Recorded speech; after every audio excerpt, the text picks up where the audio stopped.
This week in Battle for Azeroth was once again hit with not so great events, so today I want to discuss with you all the Mythic plus cache, Warfronts and its recent changes, the philosophy that Battle for Azeroth seems to be about stretching current content, and more coming your way right about now. So earlier on this week's reset, we were finally blessed with the almighty Mythic plus cache loot, the first of its kind in Battle for Azeroth. Now, many people were surprised it only rewarded a single piece of gear. In my case, I got myself an Azerite chest with a Thunderous Blast, no less, so I was quite lucky in that regard, but this shook up even more the current problem of Blizzard's lack of communication and transparency towards BFA.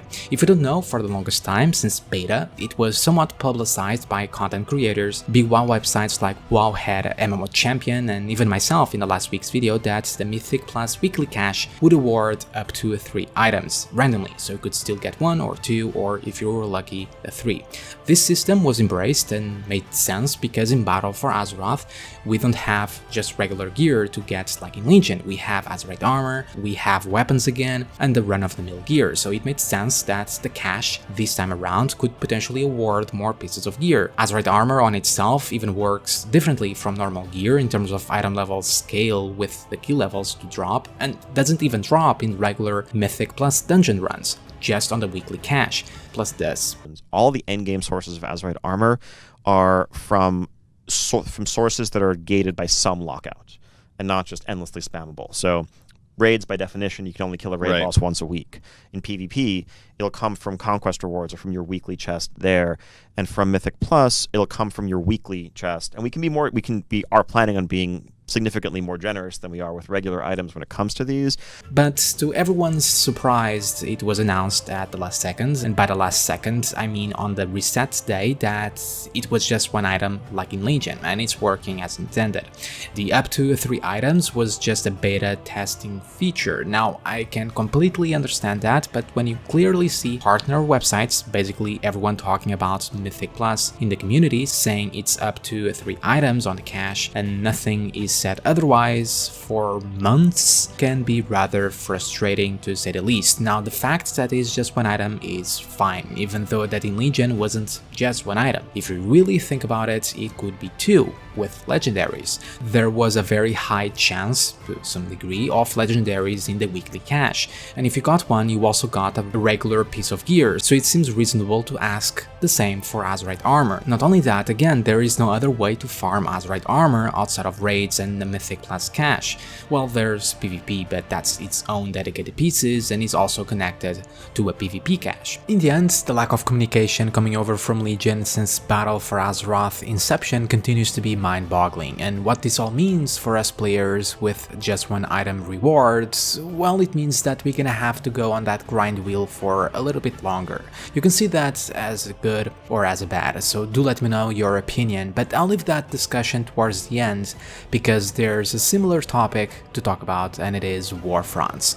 The Warfront scenarios have been out for most of this week for the Horde. I played them quite a lot and my opinion hasn't changed. I still think they are rather dull, bland, repetitive, and honestly not very polished, just like the Island Expedition content, and I still stand by my statement on my beta video that this could be a very fun piece of content if it was turned into a very MOBA-esque type of mode, or if just received more attention. But what I want to talk about here is the gear rewards of Warfronts, its time gating and their positive side, and yes, positives. So, as some of you might have noticed, Warfronts can give you pretty hefty rewards, a 370 piece equal to heroic Uldir on just winning the Warfront, and that's with quotes on there because you cannot really lose, so it's essentially free gear, and then a 340 plus piece each time you run them on a 100% chance. Now, this led to some complaints that I myself would agree that it completely diminishes part of the content as it renders doing normal mythics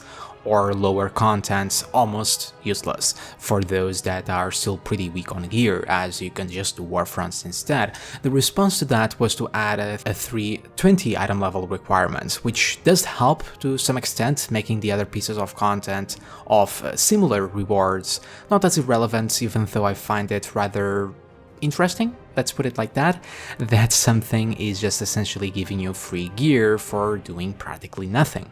Now personally, this helps me tremendously in gearing up my alts for guides, so on a personal level I'm not too bothered. I still find them to be super boring, but I'll still do them for the gear. On my main, I won't really run them outside of the weekly, or rather bi-weekly quest for the 370. I mean, there's no other incentive to run Warfronts besides the phase where you just go ahead and kill the rares for mounts and stuff, which is really sad when you think about it, and probably another big problem for the Warfront content. That said, we also learned that the Warfronts are in this weird cycle, which once again changed from the beta, and nothing was said or explained on how Warfronts actually work.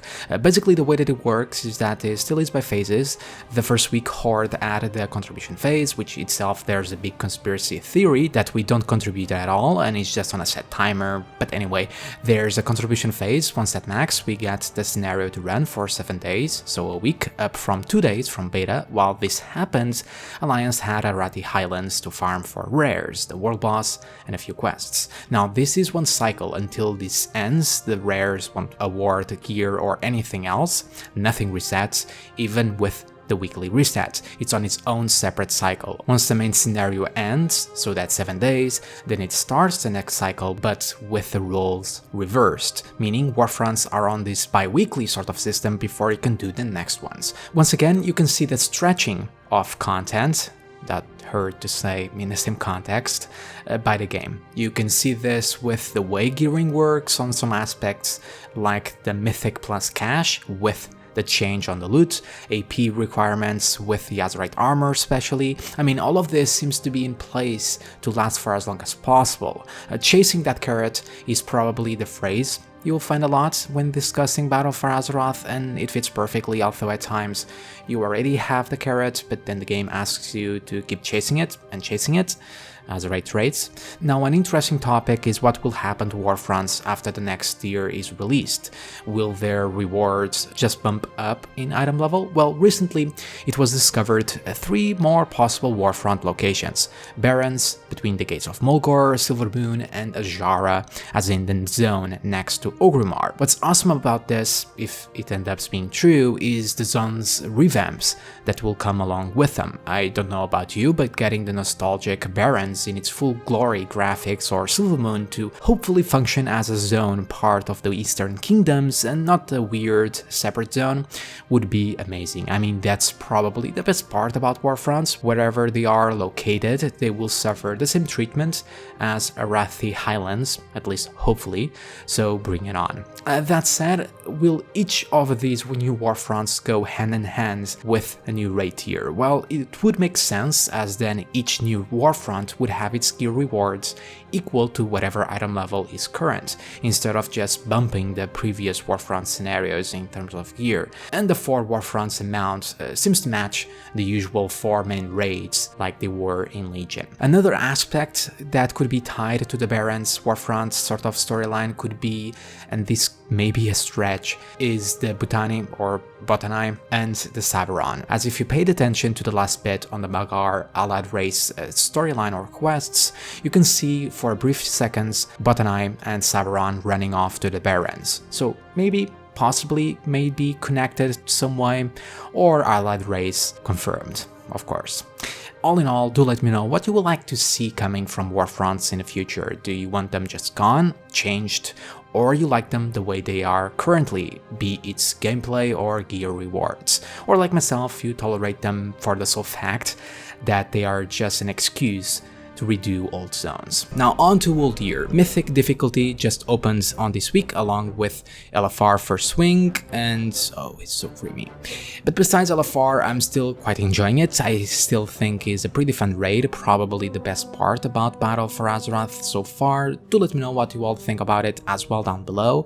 One disappointment I had with it is that there was so much build-up surrounding Gahun during leveling, and then we kill him and nothing, no cinematic or quest or RP between characters, nothing. But what I want to discuss about Uldir was actually about an Azerite trait, or rather 2 Azerite traits that come from Uldir itself. So if you already found yourself to be wearing an Uldir Azerite piece, you most likely realized that both Laser, Matrix, And Archive of the Titans states that it enables Reorigination Array inside Uldir. Now what this is a secondary bonus effect giving you 75 of your highest secondary stat, and where it presents you a hidden weekly quest to kill 3 Uldir bosses on any difficulty, and after that's done, it awards another 75 on top of those other 75, stacking up to 10 times. So you can easily see that overall this is going to provide a pretty nice numbers boost over the course of time, making the bosses week by week easier by just overgearing them a little bit more, potentially making them more doable for a guild stuck on some boss, minimizing the need for actual nerfs. Pretty cool when you think about it like that. But remember, this bonus secondary effect only works inside of Uldir. Outside of it, only the main effect of the laser matrix or the Archive of the Titans works. And yeah, that covers it all for this week's video. Just one last thing, what the fuck happens to the B mount? Yeah, as always guys, thank you for watching. If you have any questions you would like to ask me to include in the future Q&A, make sure to direct them to this link on the screen or in the description. Remember to like and subscribe to get more videos like this, and check out my Patreon if you wish to support the channel. Have a fantastic day everyone, and I'll see you all next time. See ya.